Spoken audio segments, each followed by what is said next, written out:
जी, अस्सलाम वालेकुम everyone. Okay, तो हम लोग चैप्टर नंबर 8 पढ़ रहे थे। कुछ चीज़ें कल भी हमने डिस्कस की, आज उनको थोड़ा सा और फर्दर डिस्कस करते हैं। कॉन्ग्रुएंट एंड सिमिलरिटीज़ का हमारा चैप्टर है। तो सबसे पहले देखते हैं कॉन्ग्रुएंट क्या होता है। जैसे कि कल भी हमने डिस्कस किया था, कॉन्ग्रुएंट में आपके पास तीन चीज़ें आती हैं। किसी भी ऑब्जेक्ट की शेप, उसका साइज़। अगर किसी ऑब्जेक्ट की शेप किसी दूसरे ऑब्जेक्ट के बिल्कुल इक्वल है और उसका साइज़ भी बिल्कुल इक्वल है, देन हम कह सकते हैं कि ये वाले ऑब्जेक्ट आपस में कॉन्ग्रुएंट्स हैं।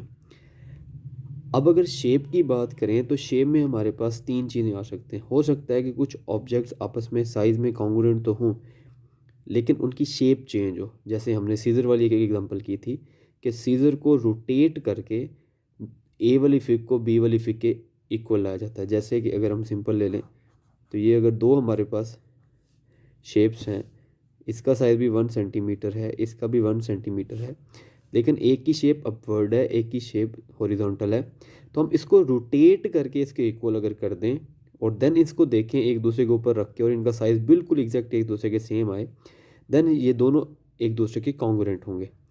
तो शेप में आपके पास तीन कंडीशन आ जाती हैं फॉर ओवरलैप, कि आप रोटेट भी कर सकते हैं, ट्रांसलेट भी कर सकते हैं और रिफ्लेक्शन भी हो सकती है।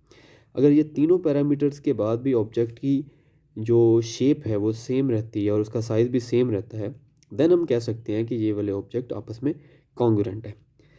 दूसरी आ जाता है हमारे पास सिमिलर फिगर्स। सिमिलर फिगर्स में आपके पास जो साइज़ है वो इक्वल नहीं हो सकता, शेप में भी शेप इक्वल हो सकती है। जैसे फॉर एग्जांपल ये दो ट्रायंगल्स हमने बनाई हैं, ये वाली जो ट्रायंगल ए है, इसमें भी आपके पास लेंथ गिवन है और बी में भी लेंथ गिवन है। ए की दो साइडें 3-3 सेंटीमीटर्स की हैं और एक साइड 2 सेंटीमीटर की है। बी की साइड्स जो हैं आपके पास और 1 to 3 सेंटीमीटर्स की हैं, तो दोनों की साइड्स डिफरेंट हैं।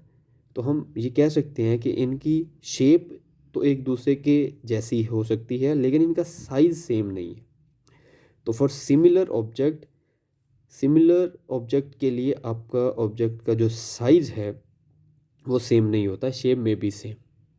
तो इसको हम कह सकते हैं कि सिमिलर हैं बट इक्वल नहीं है। और दूसरी बात, सिमिलर में dimensions are not equal. Similar में डायमेंशन इक्वल्स नहीं होती। जैसे डायमेंशंस मीन ये जो साइड्स हैं, जो 3 सेंटीमीटर है, 3 सेंटीमीटर है, 2 सेंटीमीटर है, तो इसकी ये वाली साइड अगर 3 सेंटीमीटर है, दूसरी ऑब्जेक्ट की ये वाली साइड 1 सेंटीमीटर है, तो ये डायमेंशनली इक्वल नहीं है।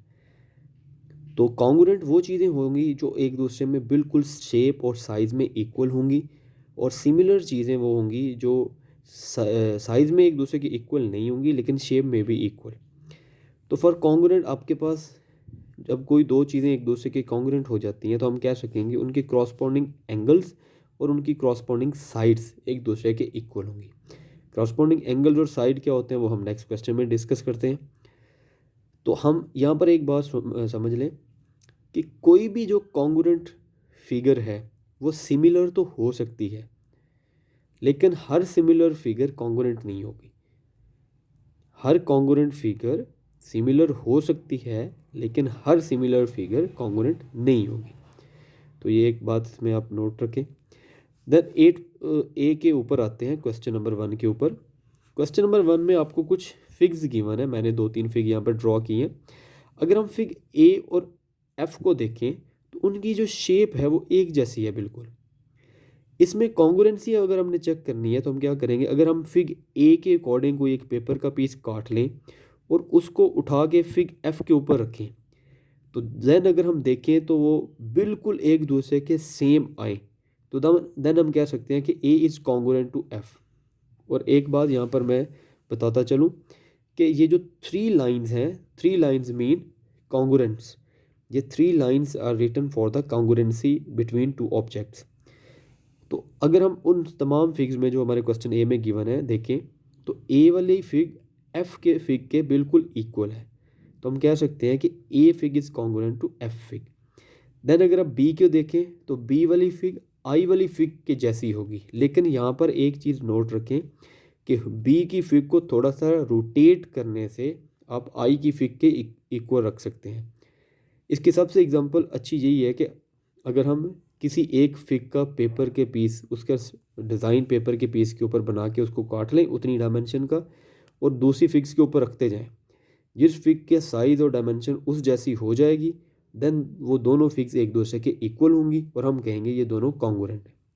तो इसी तरह बी आई के जैसा है तो वो कॉन्ग्रुएंट है, सी ई के जैसा है वो कॉन्ग्रुएंट है, डी एफ के जैसा है। जैसे अगर हम देखें तो डी की जो फिग है वो डी जी के जैसा है, सॉरी डी की जो फिग है वो कुछ इस तरह से है, लेकिन अगर डी को हम थोड़ा सा रोटेट कर दें 90 डिग्री तो बिल्कुल जी के इक्वल हो जाएगा।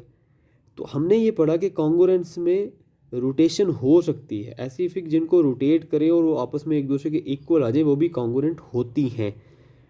तो कॉन्ग्रुएंसी यहाँ पर डी और जी के दरमियान है क्योंकि उनका साइज़ भी सेम है, उनकी शेप भी सेम है और रिफ्लेक्शन के पैरामीटर सॉरी रोटेशन के पैरामीटर के थ्रू वो एक दूसरे के साथ कॉन्ग्रुएंट हो जाती हैं। तो इसमें जो बाकी रिमेनिंग पार्ट्स हैं क्वेश्चन ए में वो आपने देखना है कौन सी फिग किसके इक्वल है, देन उसकी कॉन्ग्रुएंसी चेक करनी है। नेक्स्ट क्वेश्चन पर आ जाए, क्वेश्चन नंबर 2। क्वेश्चन नंबर 2 में हमारे पास क्या है कि हमें दो फिग्स गिवन है, एक फिग और हमें डाटा गिवन है कि P Q R S T is congruent to V W X Y Z. ये दो फिग्स हैं, एक में डाटा गिवन है, एक खाली बनाई हुई है उसमें डाटा गिवन नहीं है, लेकिन ये बता दिया गया है कि ये वाली फिग इस वाली फिग के कॉन्ग्रुएंट्स हैं। दैट मीन्स ये दोनों एक दूसरे के साथ इक्वल हैं। अब उस लाइन पर आ जाएं जो मैंने कही थी, if two figs are congruent then their corresponding sides and corresponding angles are equal. अब क्रॉसपोंडिंग एंगल्स क्या होगा कि ये एंगल हमें बता दिया गया है लेकिन ये हमें नहीं बताया, ये कहा कि फाइंड करें। तो अगर ये कॉन्ग्रुएंट है तो इनके ये दोनों एंगल्स इक्वल होंगे, और अगर कुछ हम एंगल आर पे बनाते हैं तो देन वो भी इक्वल होना चाहिए। क्यों? क्योंकि वो कॉन्ग्रुएंट है, दोनों फिगर उन्होंने कहा कि कॉन्ग्रुएंट है, तो एंगल आर जो है वो एंगल एक्स के इक्वल होना चाहिए। यहाँ पर मैं क्वेश्चन में तो नहीं मेंशन, मैं इजाफी लिख रहा हूँ कि angle R should be equals to angle X. तो ये पैरामीटर है कि क्रॉसपोंडिंग एंगल्स जो है वो इक्वल होते हैं। तो ये क्रॉसपोंडिंग का मतलब ये है कि जो एक दूसरे के रेफरेंस के साथ आते हैं, जो एक दूसरे जैसे हैं। देन क्रॉसपोंडिंग साइड्स, जैसे क्रॉसपोंडिंग साइड पी क्यू है तो उस नेक्स्ट फिग की साइड उस जैसी वी डब्ल्यू है, तो ये दोनों एक दूसरे के इक्वल होंगे if the both figures are congruent. ये कंडीशन तब लगेगी जब दोनों कॉन्ग्रुएंट होंगी। तो अगर हम पहले पार्ट पे आए तो हमें लिख दिया गया कि P Q is congruent to U V sorry V W. तो पी क्यू और वी डब्ल्यू, इसके लिए अब हम चलेंगे अपनी कंडीशन के ऊपर जो उन्होंने कहा हुआ है कि P Q R S T is congruent to U V X Y Z. तो हम देखेंगे कि पी क्यू यहाँ पर पहले नंबर पर है, तो यहाँ पर यू वी पे पहले नंबर पर है, तो P Q must be congruent to U V. ये हो सकता है कि दूसरी फिग में यू वी इन्होंने किसी और साइड में लिखा हो, ज़रूरी नहीं होगा कि अगर पी क्यू इस फिग की लेफ़्ट साइड पर है तो यू वी भी इस फिग की लेफ़्ट साइड पर हो सकता है यू वी यहाँ पर लिख दें वो, लेकिन हम जो हमें कंडीशन गिवन होगी हम उससे अंदाज़ा लगा लेंगे कि पी क्यू पहले है और आगे जो पहले दो वर्ड्स हैं वो यू वी हैं, दैट्स मीन यू वी ये है। तो पी क्यू की वैल्यू है 3.5 सेंटीमीटर, तो वो यू वी के इक्वल है, तो यू वी की वैल्यू भी 3.5 सेंटीमीटर होगी। सिमिलरली पी पी पहले पर है, टी लास्ट पर है, तो इधर दूसरे पे पहले पे वी है, जी लास्ट पर है, तो ये साइड है वी और जी, और पी टी ये है। तो पी टी 2 सेंटीमीटर है तो ये किसके इक्वल होगा, ये वी जी के इक्वल होगा, और ये दोनों 2 सेंटीमीटर है। देन आ जाए Q R. Q second number पर है, आर थर्ड नंबर पर है, वहाँ पर सेकंड पे डब्ल्यू है, एक्स थर्ड नंबर पर है, तो ये डब्ल्यू और एक्स के इक्वल होगा क्यू आर। तो यहाँ पर हम लिख देंगे Q R is equal to W X, और ये तमाम 3.5 सेंटीमीटर की इक्वल है क्योंकि क्यू आर की वैल्यू 3.5 सेंटीमीटर है। देन टी एस पर आ जाए। अब ये देखिए ऑर्डर चेंज है, टी पहले है एस बाद में है, लेकिन यहाँ पर जो हमें कंडीशन गिवन है वहाँ पर एस पहले है टी बाद में है। तो पहले हमने लास्ट वाला नंबर यानी कि 5th वाला नंबर देखना है, वो जी है, फिर हमने 4 वाला नंबर देखना है जो एस की क्रॉसपोंडिंग है वो वाई है, तो जी वाई पर जाना है। तो T S is equal to G Y, और ये कितना है 2.1 सेंटीमीटर, तो वो भी 2.1 सेंटीमीटर होगा, 2.1 सेंटीमीटर। इसी तरह एस आर पर आ जाएं। एस 4 पर नंबर पर है और आर 3 नंबर पर है, इसी तरह वहाँ पर 4 नंबर वाला देखेंगे वो वाई है और 3 नंबर वाला एक्स है, तो S R is equal to Y X. S पहले है 4 वाला, तो वहाँ से भी 4 वाला पहले लिखेंगे, दैट इज़ वाई। R3 वाला है वो बाद में है, तो वहाँ से भी 3 वाला बाद लिखेंगे बाद में, दैट इज़ एक्स। और ये कितना इक्वल है 2.1 सेंटीमीटर, सॉरी 2 सेंटीमीटर। अब आ जाते हैं एंगल, एंगल PQR। एक बात हमेशा याद रखें, ये जो एंगल में मिडल वाला नंबर होता है इसके ऊपर हमेशा एंगल कैलकुलेट करते हैं, यानी कि कैलकुलेशन जो है एंगल्स की वो हमेशा मिडल वाले वर्ड पर होगी। मिडल में Q है तो इसका मतलब है Q पर एंगल कैलकुलेट करना है।